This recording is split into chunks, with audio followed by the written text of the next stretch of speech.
Hello everybody and welcome back to Red Eagle Politics. Make sure you guys like this video down below and subscribe to the channel if you are new.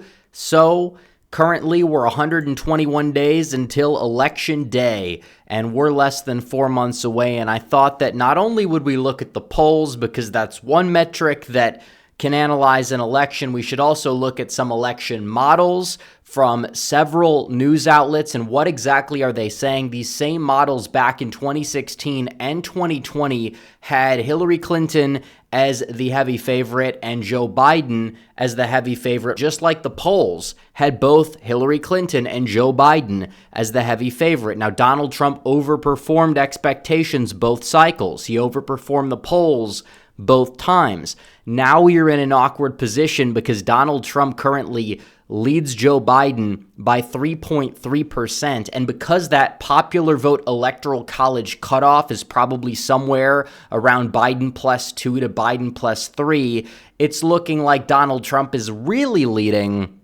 by around, I don't know, you could say 6 points instead of 3 points, because that's like the national vote cutoff for where it would be. The popular vote doesn't determine the winner, but Trump has led in the popular vote going all the way back to September. That is absolutely insane when you think about it. Biden has ate into that lead at times. He's made it close a couple of times, but ever since that debate performance, and even a little bit before the debate performance, Trump already was gaining a lot, but he's continued to gain. He went from about being up by 1 and a little bit of change to being up by 3 and a little bit of change. But more importantly, the swing states that matter, he's sweeping the board in all of them. So we're going to look into some of these models and see what they have to say. What is the percent chance that Trump really has at victory right now? You know, start of the year was closer to 50-50 with a Trump edge, but it seems like it's growing. We're going to dive into it, but first I have to tell you guys about our very good friends over at My Patriot Supply, because some of you won't believe this, but if you think you're prepared, you may be better off taking notes from millennials and Generation Z. Some of you may hate to admit it, but we're doing something right because research is showing that we're more prepared than other generations. From our savings accounts to our emergency stockpiles, you have no excuse. If you're not preparing, you're failing. Get started with My Patriot Supply. Since 2008, they've helped millions of Americans gear up for emergencies, and today, their popular 4-week food kits can't stay out of customers' carts. They've been discounted $50 per kit off. There's no better time to buy in bulk, especially in the Biden economy. It's good food too. Look at all this stuff. I know people that live off of this stuff. It tastes good. It saves them money, and each food kit offers over 2,000 calories every day. Plus, with ultra-durable 4-layer packaging, it lasts up to 25 years in storage. Get yours right now at preparewithredeagle.com. Order as many kits as you need and save $50 on each one. Free shipping included. If even the younger ones can sense something is coming, you know it must be coming soon too. You have no time to waste. So stock up on these essential food kits at preparewithredeagle.com. That is preparewithredeagle.com. So we talk about the polls. There's 3 models we're going to go over. The first model is from The Economist, and Joe Biden has only a 25% chance at re-election, about a 1 in 4 chance according to this model. Donald Trump with about a 3 in 4 chance at winning the election. They use national polls. They use economic indicators. They use approval ratings. They use a lot of different things. And they're showing that Donald Trump, in the average, the aggregate of every single model that they've conducted, Donald Trump is at 310 electoral votes on average, Joe Biden at 228. So that's more for Trump than he got in 2016 on average, and that's less than Hillary actually got as well in 2016. So you look at the big rapid shift. This is absolutely huge. The national polling now in their aggregate is showing about a 3-point lead for Donald Trump, and they conduct polls on Economist YouGov quite frequently. They have comprehensive crosstabs that typically are more in line with what you would expect the national electorate to look like than some of these other polling crosstabs. But still, you talk about the key states as well, the states that will decide the election. It seems as if Donald Trump is favored in Michigan by 2, Nevada, Wisconsin, and Pennsylvania by 3 points each, Georgia by 4, and Arizona by 5. And it talks about the chances of winning without the state. And it seems like Pennsylvania is that must win for both sides. It really does seem as if Donald Trump gets it, and he's leading the polling in Pennsylvania as it stands right now by 4.5%, which is absolutely huge. And when you expand it to the five-way race, well, there's less polling, and you have the more left-leaning Marist poll.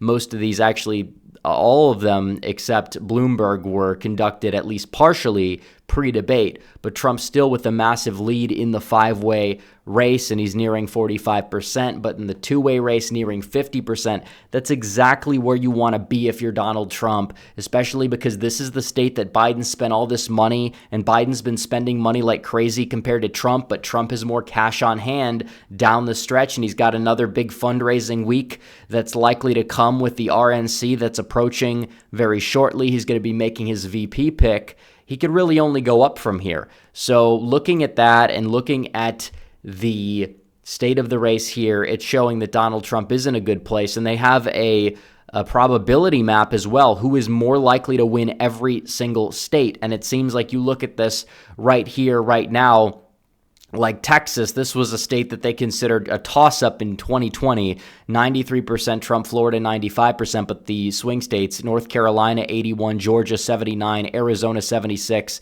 Nevada 64, Wisconsin 68, Michigan 66, Pennsylvania 72, and even a state like New Hampshire, by the way, that's kind of neck and neck, 50-50 almost, 54% chance for Biden.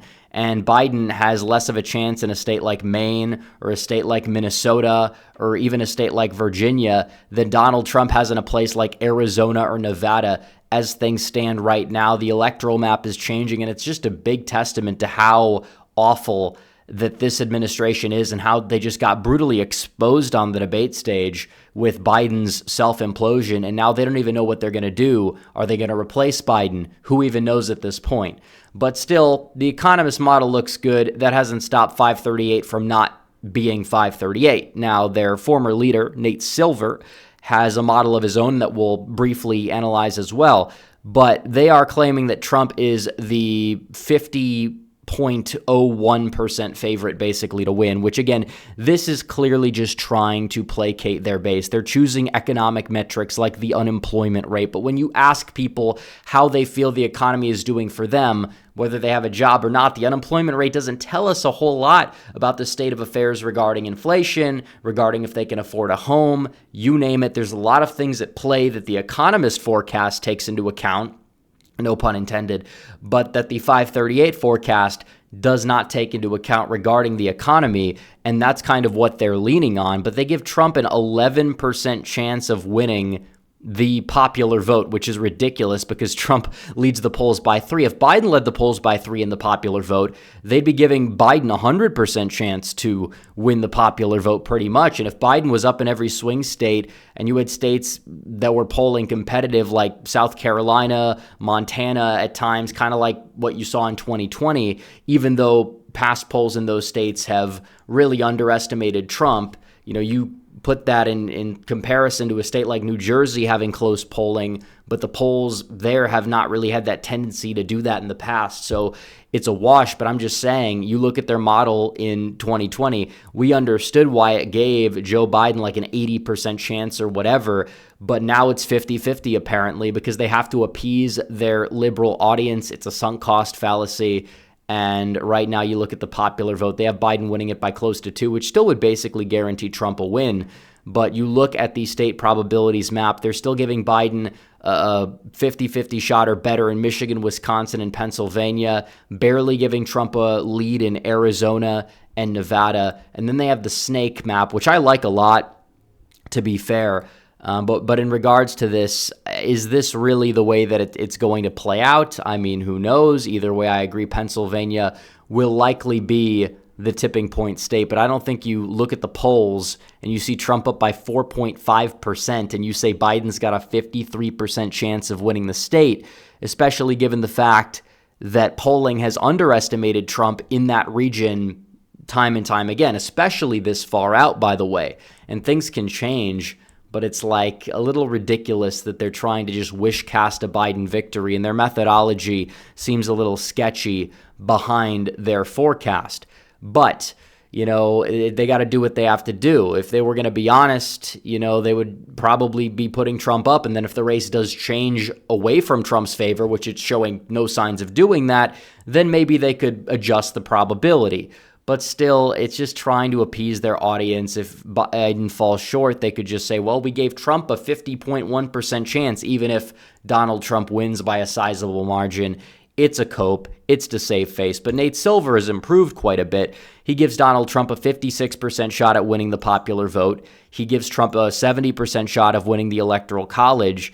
And he believes that right now, as things stand, Donald Trump is going to win the popular vote by around a point, which I think is fair. It's showing polling underestimating Biden, which who knows if that's really going to be how it plays out. It's entirely possible because we live in a very polarized country, and that is true. But when you're looking at it, yeah, it's very clear that Donald Trump is the favorite. In most models, aside from 538, he's about a 70% to 75% favorite. I think that that's fair. I think that that's about right. I was initially at the start of the year, even last year, it really seemed as if Donald Trump may have been like a little bit of a less than 50-50 shot at victory, because a lot of people were saying, well, the economy is time to improve, and it really hasn't by the perception of the public, which is really all that matters, regardless of whatever numbers that Biden wants to throw out there on the table. Because again, the economy is far more than unemployment. It is more than the stock market. But the difference between the stock market now and the stock market under Trump is A, under Trump, the stock market grew faster, and B, there was literally no inflation at the time, was very low at least. No inflation really compared to wage growth. And now it's entirely different because wages are not growing very fast under this administration. But then you have prices skyrocketing to the point where the stock market improving is basically just like it's staying flat.